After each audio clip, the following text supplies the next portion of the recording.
As usual, the first thing that we do before we start trying to exploit or find any vulnerabilities, we do information gathering. So we try to gather as much information as possible about the target. And web applications are no different. So we're going to start by trying to get as much information as we can about the target IP address, the domain name info, the technologies used on the website, so what programming language is used, what kind of server is installed on it, what kind of database is being used.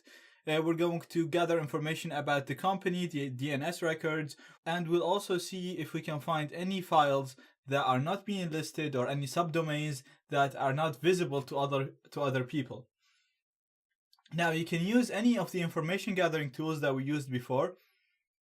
For example, you can use Maltego and just insert an entity as a website and then start running actions or transformers just like we seen in the Maltego video. I'm not going to be explaining that because it's exactly the same as we did it with a normal person, so I'm going to be skipping through that.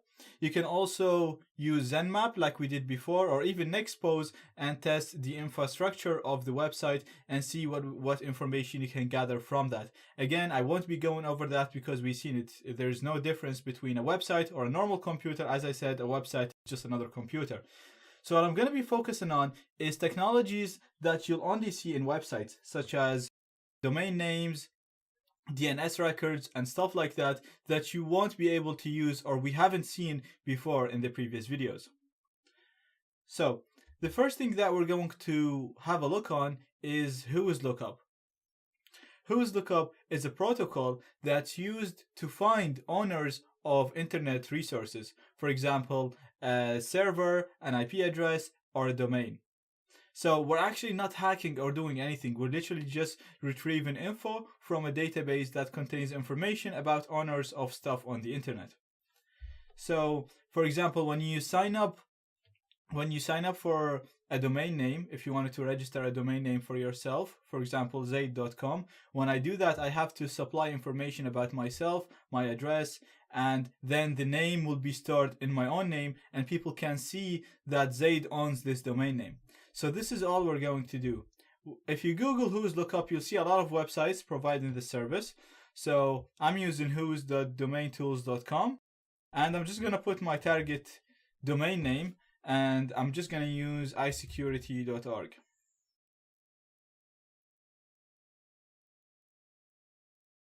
So as you can see, very simple, and we get a lot of information about our target website. You'll see the email that you can use to contact the domain name info. Usually you'll be able to see the address of the company that has registered this domain name, but we can see that this company is using privacy on their domain, so you can't really see the address. But if they're not using privacy, you'll be able to see their address and more information about the actual company. You can see when the domain name was created. You can see the IP address of isecurity.org. So if you ping this, you should get this IP address, and I'll show you. If I do ping isecurity.org, you'll see it's the same domain name here, same IP address here, sorry. You can see the IP location. We can see the status, obviously it's active.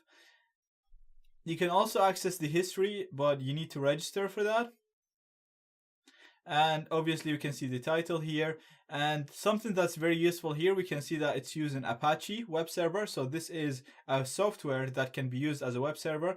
And we can see that iSecurity uses this web server, and it's of version 2.2.31. So again, we can use this to find exploits.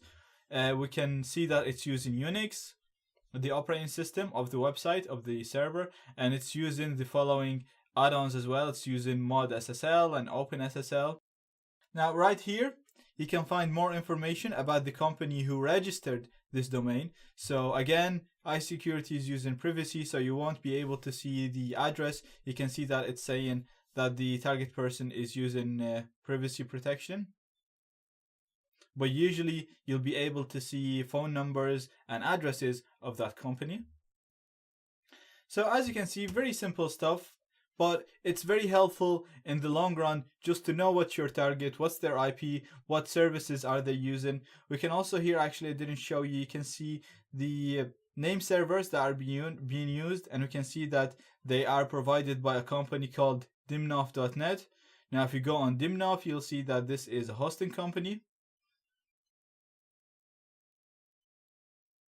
So if we go on the English version, that you'll see that this is a hosting company, and again you can even use this hosting company and try to social engineer your way maybe into hacking into your target, into iSecurity.